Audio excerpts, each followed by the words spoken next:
Thank you for choosing our Patio Heat channel. I'm Steve. We provide tips and information to extend the enjoyment of your patio project. Our videos give you a knowledgeable overview prior to investing in your outdoor heating equipment.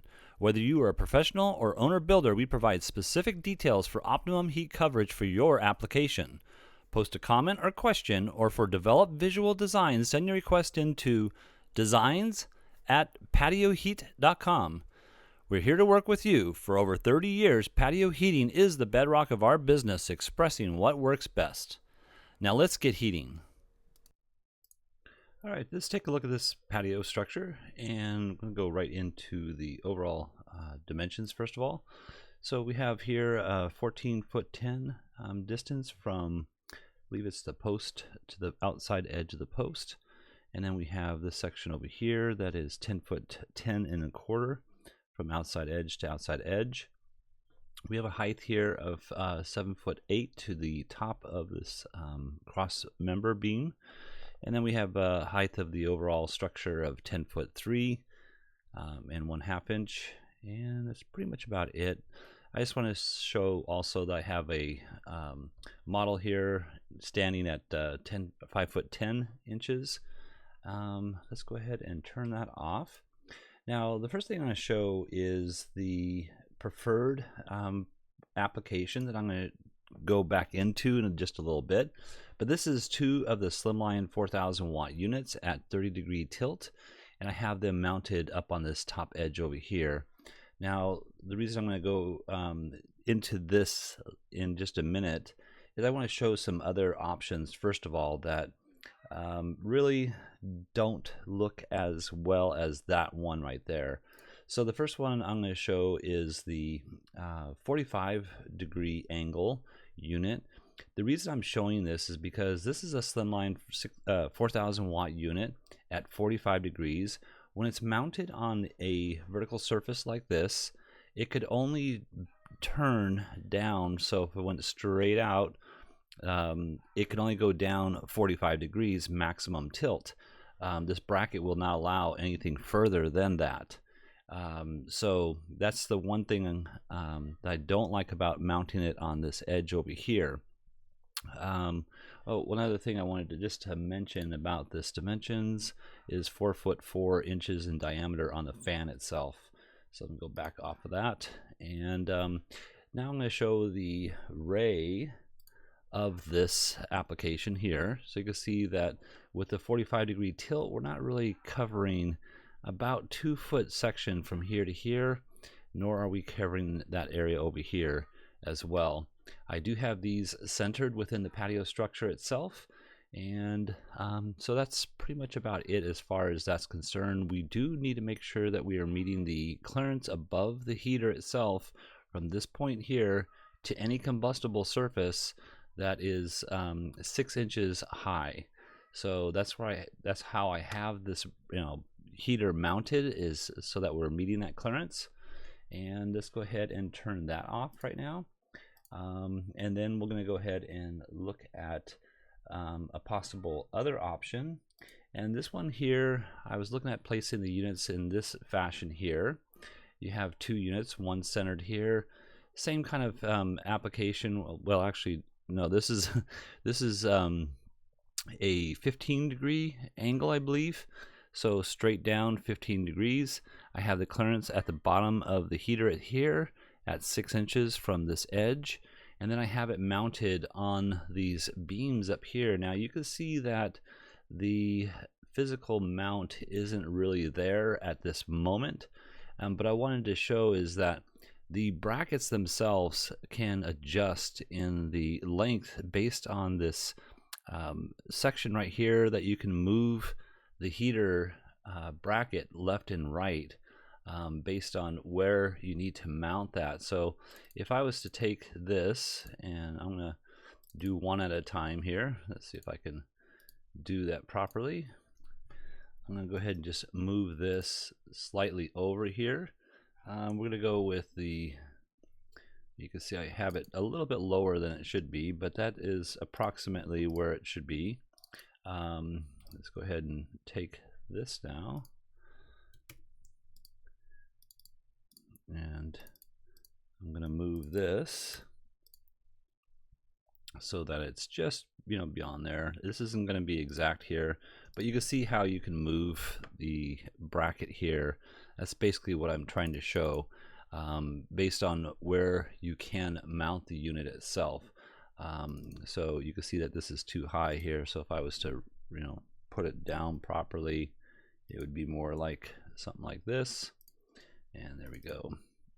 So in any case, now if we looked at the footprint of heat with these two units like this, you can see that the center of the patio is well heated. However, the outer edges are really missed. Now I also tried to take these 4,000 watt units, which I like a lot, and move them something like this, where I'm meeting a clearance on this edge here of 18 inches from this point here to any combustible surface. And you can see that, you know, when I did that and I moved this one over here, we're really too close on the center portions of this section here, and I don't even know that in fact I have this at 18 inches. Let's go ahead and just do an 18-inch draw there, and we'll do an 18-inch draw here. And by the way, the manufacturer recommends a distance. You can see here I'm not at that point here, so I'd have to really move this section over. If I grab the right section, so that's approximately 4 inches, and you can see now we're touching here. And so what I was going to say is the manufacturer recommends a 3-foot distance between these two heaters for a proper application. In any case, this is not really something that would work well, other than this would be a very hot spot here, nice spot over here, nice spot over here. And if you duplicated this unit over here to that, it would be fairly decent. Let's see if I can do that real quickly for you. Sorry for the, we'll go ahead and do that. And I'm gonna go ahead and move this one as well.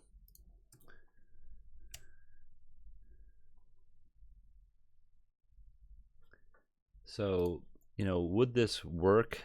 Yes, and legally I believe you are allowed to have the units this close. However, the manufacturer states that 3-foot distance is the ideal distance apart from each other.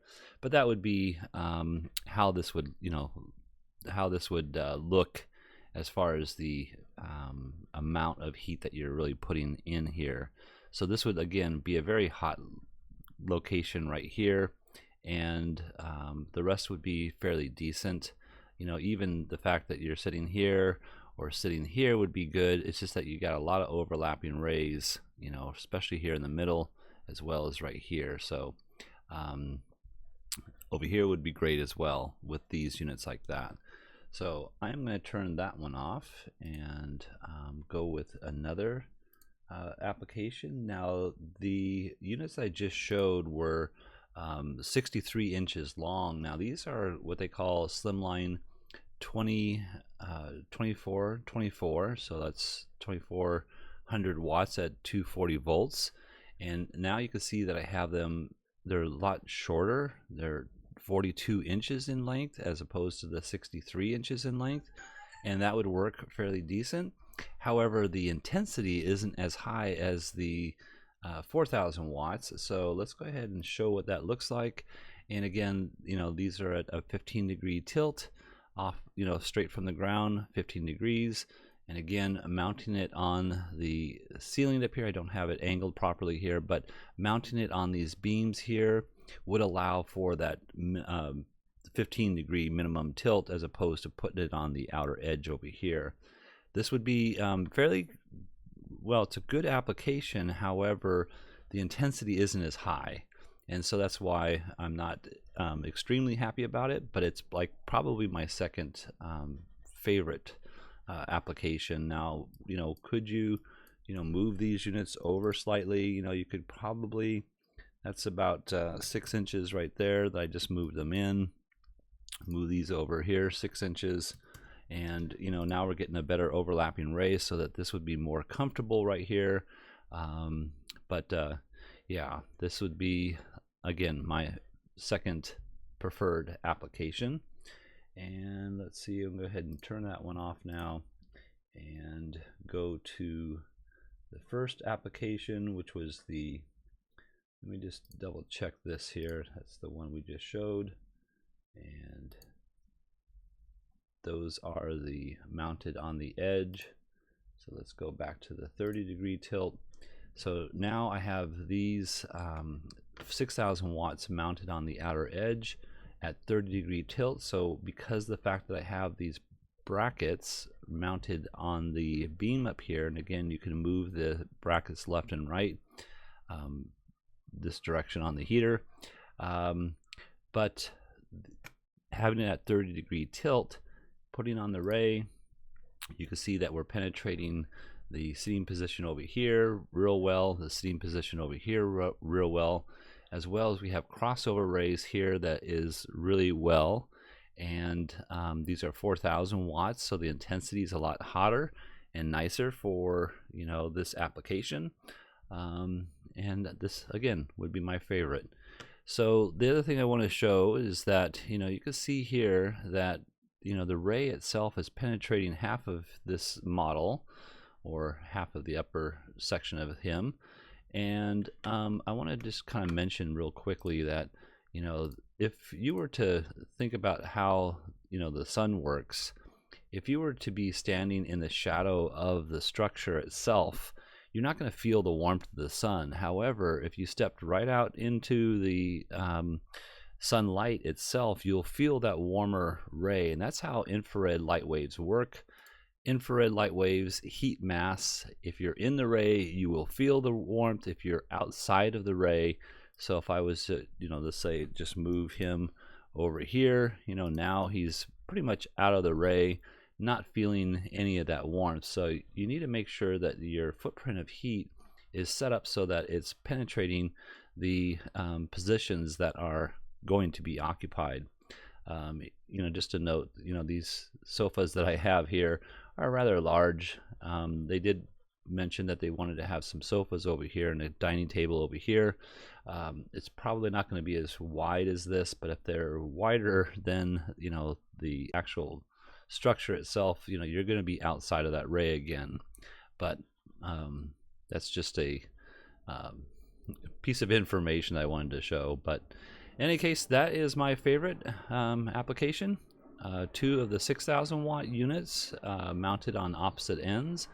And yeah, I hope this is helps. And if you're looking for some assistance with your outdoor heating application and you would like to receive our recommendations, send your information into designs@patioheat.com. And please, you could hit that like button. It really helps our channel out. And if you'd like to subscribe or ask a question or make a comment, that really helps our channel as well. We really appreciate you doing that. Thank you very much. Have an excellent day.